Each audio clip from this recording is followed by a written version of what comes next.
Yes. We're live now. Are we still live? Yep. As far as I know, still live Is it on still the going? internet. Still going. Okay. Hey, everybody. It's the after show. Welcome to it. And thank you again, everyone, for supporting the podcast at patreon.com/P1podcast. We super duper appreciate it so much. It makes after shows like this possible. Today, a little bit of a different after show here. We got a quiz from a listener. I only read the email to a certain point, and then I forwarded it along to Greg, who's going to take it from here and be our master of ceremonies for this fantastical quiz. Follow that up. This is a quiz from a listener, and I'm probably going to say this name wrong. Jer Hogland, from Norway. Oh, One of our gigantic Norway contingent of listeners. wow. Who wrote in and said that he actually wanted me to host this so we could pit CJ and Phil against one another. Oh my! What he doesn't realize is that CJ and Phil are constantly pitted against one another. Constantly. We just hide it. Wouldn't be the first time. So there's a whole thing I need to go through to intro this quiz. But before I start, he also asked me to do him a favor. Yeah. In that, in the last quiz that he made, Yeah. he said that Silent Hill took place in the state of New England, and he's prepared a statement of regret that he would like me to read out.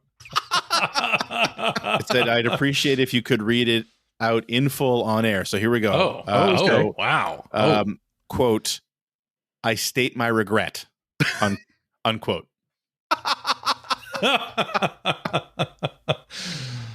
That's great. Well, the thing that makes me really take offense to that is how much that I personally know about Norway. Yeah. And how dare you get any sort of geographical information? I mean, Phil knows that Norway borders on France. I am aware. He knows that it's a 3-hour drive from I am aware California. that there is a Norway. Yep. I can That's about absolutely, it. with full certainty, tell you that it is in the northern hemisphere. Mhm. Yeah. Yeah. Is that it? That's it. All right. That's all you got. I don't want to say any more because I don't want to. Don't want to come off as braggadocious. Exactly. Yeah. Could you point to it on a map? He could point to the map. Right. All right. So there's a whole Depends how thing I got to get through here. Okay, go There ahead. are lines, there are stage directions. I'm just really going to read the whole thing out because Oh I my think goodness, it's pretty okay. funny. But it's going to be so. Here we go. So the superhero gamer Greg Stewart presents Super Game Reviews with Greg Stewart, sponsored by the Player One Podcast and Generation 16, a Greg Stewart joint. Oh. Exterior Carnival Grounds, dusk. Nice. Whoa. The sun sets behind the silhouette of a grand carnival tent, casting long shadows across the bustling grounds. The air is filled with the buzz of excitement as fans of Greg Stewart from far and wide have made the pilgrimage to his holy site. The throng of people. This is a very immersive radio play experience. The throng of people is in the thousands, complete with hardcore gamers and Nova Scotia 10s eager to catch a glimpse of the Halifax hero, Greg Stewart. A figure emerges from the entrance of the tent, illuminated by the warm glow of the carnival lights. It's Greg Stewart, curling his pinstriped mustache while wearing extravagant circus attire replete with candy-colored cane and floppy top hat. Greg, chants the crowd. It's waiting for some kind of sound effect there. A Nova Scotia 10 faints at the sight of Greg Stewart, overwhelmed by the excitement. Greg smiles bashfully as he tries to calm the crowd of fans. Ladies and gentlemen, children of all ages, step right up to the shrine of Greg Stewart, inside of which the hidden mysteries of video game reviews shall be illuminated by yours truly. With theatrical flair, Greg guides the crowd's direction into the tent, his resonant voice captivating their attention as they eagerly follow. Interior, the shrine of Greg Stewart, continuous. Inside the shrine of Greg Stewart, the atmosphere crackles with anticipation as thousands upon thousands of gaming fans and Nova Scotia 10s await with bated breath. I think it's kind of an insult, right? Their eyes are fixed on the stage where the Halifax hero Greg Stewart will soon make his grand entrance. The air is thick with excitement as murmurs ripple through the crowd, each person eagerly speculating on what the evening holds in store. From hardcore gamers to casual enthusiasts, all are united in their reverence for the gaming guru, Greg Stewart. We're like halfway through. The air is... Suddenly, a spotlight illuminates the center ring of the circus tent. Seated majestically on a golden throne placed at the heart of the ring is Greg Stewart. Now adorned in a fancy tuxedo, I should have worn my tuxedo shirt, and sporting a monocle, he exudes an air of regal authority. Next to the throne, a table is elegantly set, adorned with a silver cloche covering a plate. Bet you didn't expect me to say they were cloche tonight. No. Hark, behold, dear audience, as I bestow upon thee the bounty of my grand intellect. Oh. Greg Stewart, with a flourish betraying superior hand-eye coordination, lifts the silver cloche in a fluid motion, unveiling a stack of Electronic Gaming Monthly magazines neatly arranged beneath. Verily, it is what you think, the sumptuous writings of yours truly, the truth illuminated, games objectively and factually assessed, scores assigned. Greg pauses, allowing his words to sink in before continuing with even greater fervor. Are you ready to travel with me into the very essence of truth? Oh. All right. That's it. We were more than halfway when I said we weren't even halfway. But there is some more direction here. Oh. Here we go. Okay. I'm just going to read what he said because, again, he clearly put a lot of work into this. Let's get the show on the road. We've got 6 questions lined up, each following the tried and true formula for review game quizzes. Developers, games, and other tantalizing details are redacted, leaving only the glorious prose penned by our very own Greg Stewart. However, keep your eyes peeled because sometimes things aren't redacted because they're hilarious. If one answers wrongly or passes, the other host will get a chance at answering. But wait, there's more. Oh. In addition to the 6 questions, I've sprinkled in several bonus chances to score extra points. Ooh. If the game is tied, there are 2 tiebreakers. Whoa. To really test your Greg Stewart knowledge. If the scores are still tied, rules for deciding the winner are included. Okay. Okay. I really hope we're still tied by the end. So without further ado, let's dive in and see who will emerge victorious in this ultimate showdown of Greg Stewart knowledge. So these are reviews originally penned by Greg Stewart. Yes, in the pages of Electronic Gaming Monthly. Oh, excellent. All right. Luckily, I've been obsessed with Greg for decades. Same. So I expect perfect this scores. should be easy. And you know what? I'm also going to let so you're each going to get your bonus score option or bonus point option. But if the person that I asked originally doesn't get the bonus point right, the other person can steal it. Okay. We're going to start with CJ. Okay. I feel like it. In the hallowed annals of Electronic Gaming Monthly issue 172, bestowed upon the unworthy in November 2003. Our master and leader, Greg Stewart, serves as a contributing reviewer. This was after I'd left the magazine. Which game did he review thusly? Ready, CJ? Yeah. You'd think shooting jive turkeys and driving the striped tomato, that's Blank's car for those who ain't hip, would get old after a few levels. But you and my lame cohorts here would be dead wrong. Chasing perps through Bay City amid a constant barrage of fire stays interesting, stage after stage. No, variety isn't Blank's strong suit. Pure visceral gameplay is. Driving dangerously while taking wild shortcuts is the key to taking out your targets, not to mention triggering spectacular slow-motion jumps and explosions that help boost your ratings, which cleverly act as your life bar.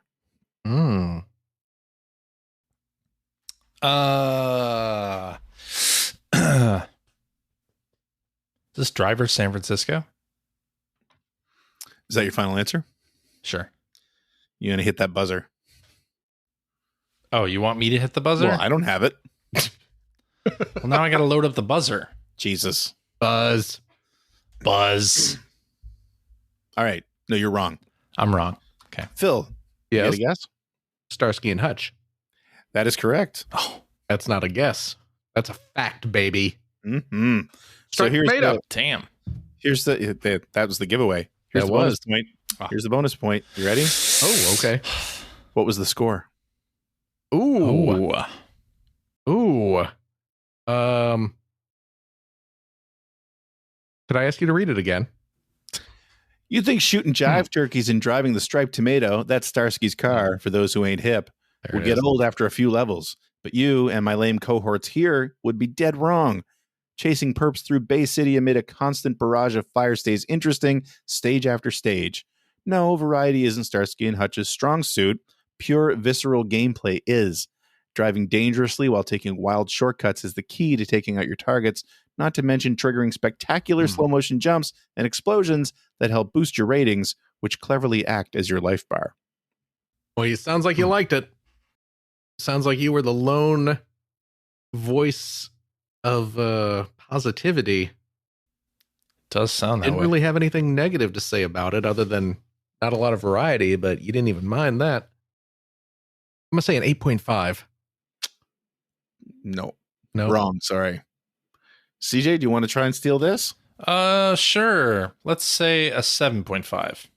Oh, you were closer, but no. It 7? was a 7. It was a 7. 7. Okay. Okay. All right. So Phil's leading 1-0, and it is Phil's turn. All right. In the same sacred text, Greg Oh. Stewart reviewed another game with equal prowess. Haters be gone. Blank on GBA offers a gnarly, read good, throwback to the bygone days of brawl 'em up classics like Blank, or even better, a throwback to Blank's arcade games, albeit without 3D movement. Each mean green bro is limited to action on 2D planes. Since Blank are all about kicking butt anyway, why not give them a good, simple action game, especially one that has super fluid animation, colorful levels, and tight control? And actually, it's like 4 games in one. Each of the 4 Blanks has his own unique moves, storyline, and levels to fight through. Plus, each dude also tackles his own minigame. Blank goes motorcycle racing against Blank. Blank's got a Mouser shooting gallery, and so on. That's it. That's the review. Okay. I probably should say I'm not giving you guys the platforms here. I guess I should give you the platform. That was a GBA. Yeah, I mean, you GBA mentioned game. GBA Okay, well, in that. I did say Yeah. GBA. Okay. Yeah. You're right, because it was in the Okay. review. Okay, so this is obviously a Turtles game. Mm-hmm. Yes. But which one? That is the big question. And GBA Turtles games. I'm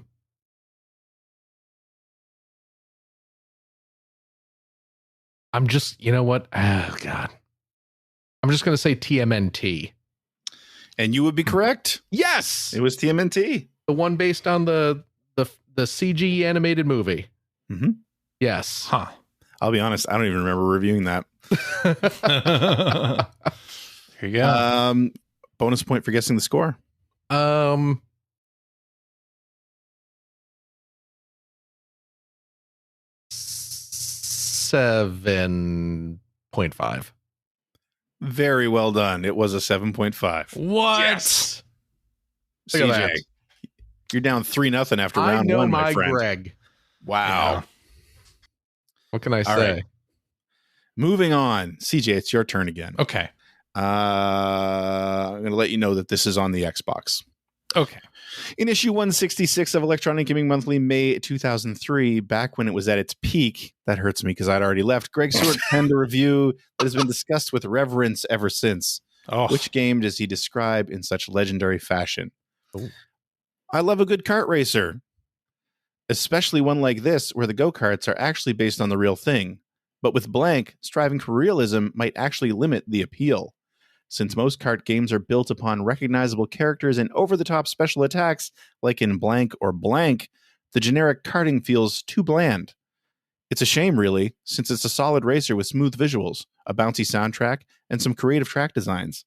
And while it does have power-ups and a combat system, you swing a baseball bat at your opponents, clocking guys with an ordinary bat isn't quite as fun as shooting, say, a fluorescent green turtle shell at them. I'm going to say this is Furious Karting. And you would be right. It is Furious Karting. Because how many kart races were on the Xbox? I was going to say curious farting. Which is what the only reason that I know this is called Furious Karting is because we always called it Curious farting. Yeah. You know what the term for that is? What? When you transpose the first sounds of a couple words. What is it? That is a spoonerism. There you go. Bonus chance: to which numerical value did Greg Stewart accurately and objectively assign the aforementioned game's ingenuity, CJ? Just the ingenuity? That's what it says here. Oh, they're just looking for the score. I'm going to say a 5.5. No. Phil, you can steal. I'm going to say a 6. Phil is correct. It was a 6. Oh! Phil's leading 4-1. Look at that. Wow, I even got one right, and I'm still just as behind as before. Not right enough. Yeah. Okay. Question 4. This is for Phil. This is on the Xbox. Okay. In issue 170 of Electronic Gaming Monthly for September 2003, the world's greatest video game reviewer and arguably human being had this to say about which game. Wait, are really you, like this are you guy. arguably a human being, or are you arguably the world's greatest human being? Yeah, you know, whatever. Can you it be want. both? Okay. If you're looking for an Xbox racer to surpass blank or blank, Ooh. blank is not the game for you. You'd be much better off waiting for those titles' upcoming sequels, or even just playing the originals again than investing in this mediocre racing sim. Blank is another pretender to Blank's throne, offering customizable licensed cars and realistic raceways. Despite its simulation trappings, though, the game plays totally arcadey. Power slide heavy, Blank style control gives cars just the right amount of drift to make it enjoyable, but not to the point where you'll lose control in the turns. Unfortunately, the game suffers from so much slowdown when multiple cars are on screen that it curtails any fun you might be having. Boy, yeah, you're not going to get this. No. And neither is CJ, so I'm gonna make a wild guess that is certainly not correct. But I'm just thinking of racing games. Is it Project Gotham Racing? No, it is not. Was that even an Xbox game? Yes, it was. Okay. So I wasn't that off. No. Okay. In fact, Project Gotham is one of the other games I referred to in the text. Oh, okay. Because that was good, right? People like Project Gotham, yes. Okay. CJ? Any guesses? No. Okay. No, I'll guess Midnight Club. No, good guess though. Okay, yeah. This was Group S Challenge. Which I don't even remember who made that. Group S Challenge. Capcom, maybe? Oh. I'm looking at the cover. Yeah, it was a Capcom game. Wow, I can't believe I got that. You know what was funny? Don't look too far in there because we got a bonus point opportunity here. Okay, well, I'm not. Yeah, I'm not. I was just looking at the Google images of the cover. I'm going to say this. Yeah. As you were reading it, I was thinking, I wonder if this is Auto Modelista. Yeah. But that didn't come out on Xbox. That's what kind of tipped me off. I was just like, no, I'm pretty sure that was just a PS2 game. Yes. Yeah. Okay. But that was a Capcom game. It was. Yeah. CJ, Okay. bonus point opportunity. What did I score this game? Read it again. If you're looking for an Xbox racer to surpass Project Gotham Racing or Sega GT, Group S Challenge is not the game for you. You'd be much better off waiting for those titles' upcoming sequels, or even just playing the originals again than investing in this mediocre racing sim. Group S is another pretender to Gran Turismo's throne, offering customizable licensed cars and realistic raceways. Despite its simulation trappings, though, the gameplay is totally arcadey. Power slide heavy, Ridge Racer style control gives cars just the right amount of drift to make it enjoyable, but not to the point where you'll lose control in the turns. Unfortunately, the game suffers from so much slowdown when multiple cars are on screen that it curtails any fun you might be having. I'm going to say 5 straight up. You would be correct. Wow. All right. All right. CJ, I was going to guess 4.5. CJ's catching up. Yeah. Not really. No. Not really. All right. Okay. We're into the third round. Phil's leading 4-2 right now, and this is CJ's. It's CJ's turn. Okay. Yeah. Is this the final round? Well, yeah, but we're going to do the 2 tiebreakers, right. obviously.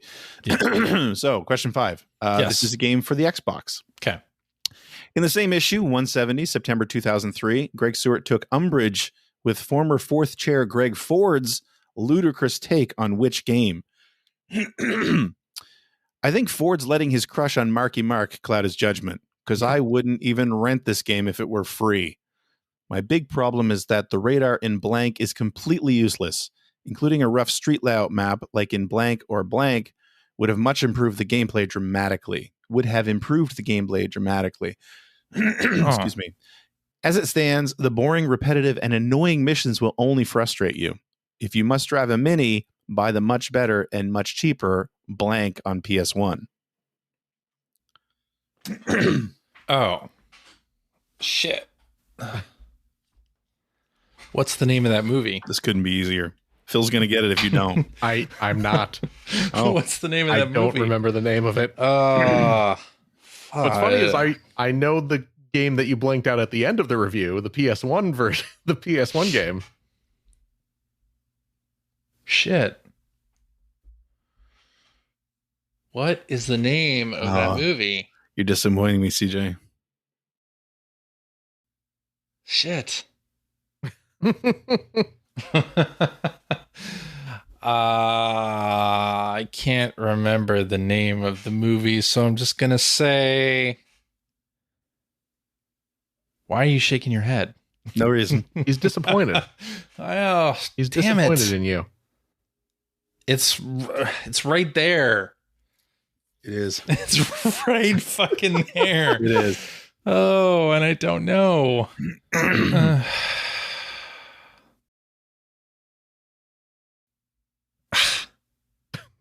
What is the name of it? I don't know. All right. I can't do it. Okay. Don't have an answer? Or just guess something. I'll guess something. This is wrong, but I'll say Gone in 60 Seconds. That is incorrect. Yeah. That was Nicolas Cage, right? Yeah. Phil? Yeah, I don't remember it either. I do know that it's the Italian Job is the PS1 game you're blanking out there. Yeah. I'm assuming. Because I think didn't she drive minis in that? I don't remember. But it stars Marky Mark. So it must be Transformers Age of Extinction. That's your final answer? That is my final answer. You're wrong. No. What? The answer is actually the Italian Job. Italian Job. It is the Italian Job. Yes. Oh, you I threw couldn't it away. remember. I couldn't remember the name of it, and then you just said it, and I was like, "Oh, the PS1 game was the Italian Job. They're two different games. Oh, that's two games. The PS1 game is based on the original Italian movie. Job. Yes. And and Marky Mark was in the remake. Yes. Oh crap. Oh man, you came so tantalizingly close, Phil. I played myself. You did. All right, Phil. What about bonus point? Thank you for playing yourself. That's okay. Bonus point, Phil. What did I give this game? You gave that 4.5. Incorrect. Okay. CJ, what about you? 3.5. You are correct. Wow. Yes. Look at that. Extra bonus point chance, CJ. Oh, okay. What score did Greg Ford erroneously give to the game?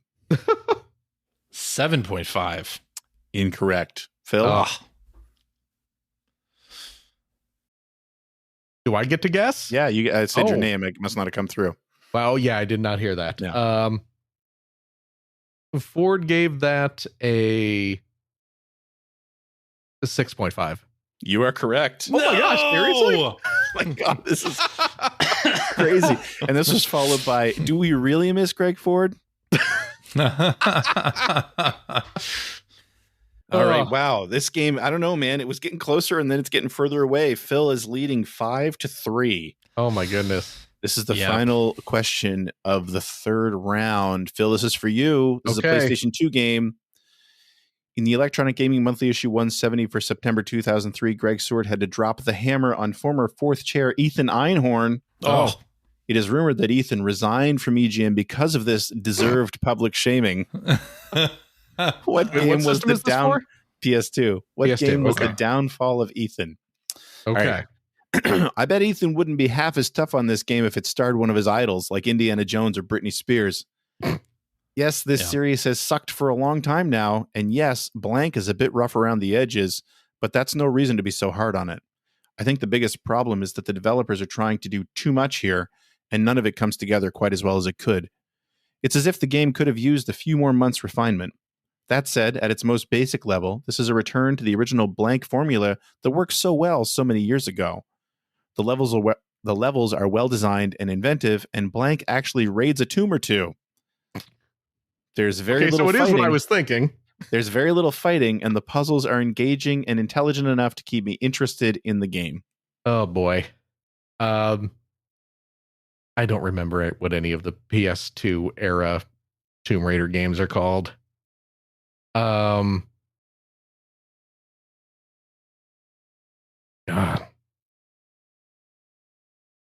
Tomb Raider Angel of Darkness, was that one of them? I'm going to say that. That is correct. Oh my God, seriously? I love that any of the Tomb Raider or PS2 Tomb Raider games, there was only one. No, I guess there wasn't. I think one of the remakes came out. Yes, that was correct. Really? Okay. Angel of Darkness. So, bonus point for guessing the score. Let's see. You gave that a 7. That is correct. Oh my God, seriously? Wow. Yes. Just getting destroyed. Extra bonus chance. Oh, what score did Ethan Einhorn erroneously give the game? Ethan gave that a 3.5. Incorrect. CJ, chance 5. to steal this. Also incorrect. He gave it a 3. Oh, man. Ethan was last seen dancing along to Oops, I Did It Again while playing his Vita. Excellent. Oh my God. Okay. So at the end of the regular rounds, Phil's leading 7-3. Look at that. I'm just happy I got 3 points. Man. All right. Like we're going to do the tiebreakers. Greg. We're going to do the tiebreaker anyway. Okay. And these are going to be worth, let's see here. You're leading 7. They're going to be worth 2 points each. Oh my goodness. See if we can get it tied up. Okay. CJ, don't screw this up. So since you're behind, you get the first crack at this. Okay. You're never going to get this. In the excellent November 2003 issue of Electronic Gaming Monthly, each contributor is allotted a small paragraph to introduce themselves. At the end of his introduction, Greg Stewart paraphrases which song to describe himself. Clearly. In a million years. Clearly some kind of Bare Naked Ladies song. Moxie Frubus or Nickelback? You got to name the song.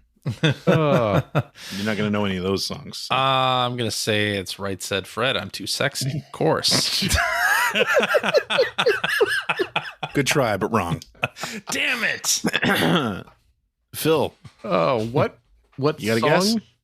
Yeah. It's song. Did you reference to describe yourself? Mm-hmm. Okay. Yeah.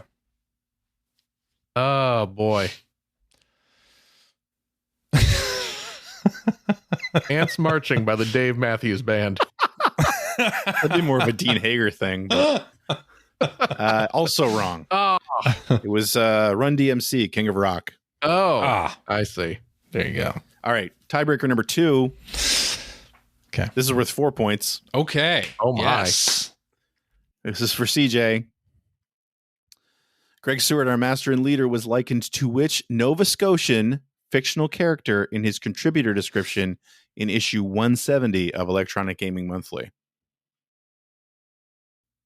Fictional Bubbles. Nova Scotians. That is correct. Bubbles. You were cheating. You gave him a clue. Trailer Park Boys. Well, that's amazing, guys. After all that, we're tied at 7 points. For those just listening, true friendship. Greg took off his glasses and held them closer to the camera so his eyeballs were magnified. That was a clear, yeah. I love people who have not listened to our show since the beginning. We used to actually use those sound effects every now and then. Oh, yeah. Well, we did like a pilot episode that That's had what it sound was. effects like that. So 17 years ago. Yeah. So, man, after all that, I can't believe we're tied at 7, which means we need to go into the tiebreaker rules Oh, my goodness. at the end. So I'm just going to read this verbatim. Okay. It says at the end, still tied? Fuck it, Phil wins. Oh,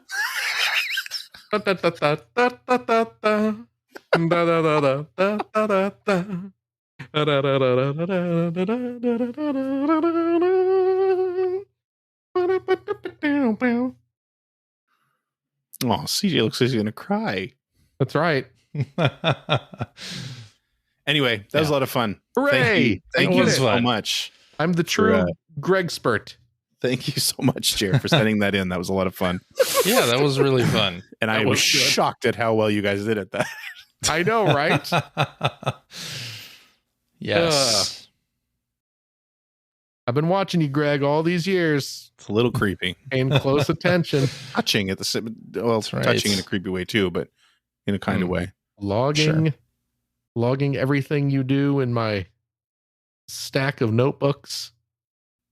I reread them. Wow. On a weekly basis that I might never forget. Yep. Well, if I take off my shirt, you'd see I have little factoids about Greg tattooed all over my body. Very much like Memento. Like a history man. I mean, both. Yeah. CJ doesn't know. CJ doesn't get that second one. He doesn't get that second one, but apparently he not. will. No. You got to go see the Furiosa. I would like to. You need to be a little more Curiosa. I will eventually see it when it's out on VOD. Oh my goodness. Probably. When it's out on VOD, you'll go see it in the theater? Yep. Yeah. As is my way. Mm-hmm. Well, anyway, I want to say thank you to listener Jer for sending that quiz in. That was a lot of fun. Sorry that it took so long to do this quiz. I think he sent it in like late April. Well, he mentioned in the email too that he's not able to support our Patreon for some reason. Oh well, I'll send him the yes, YouTube so link let's anyway. make sure we send. Oh, very good. Absolutely, absolutely. Well, thank you again for that quiz, and thank you, supporters, for backing the show on Patreon. And I hope everybody out there in Radioland is safe and well. Hope your family, friends, loved ones are safe and well as well. And we'll talk at you again next week. Bye-bye. Bye-bye. Bye-bye.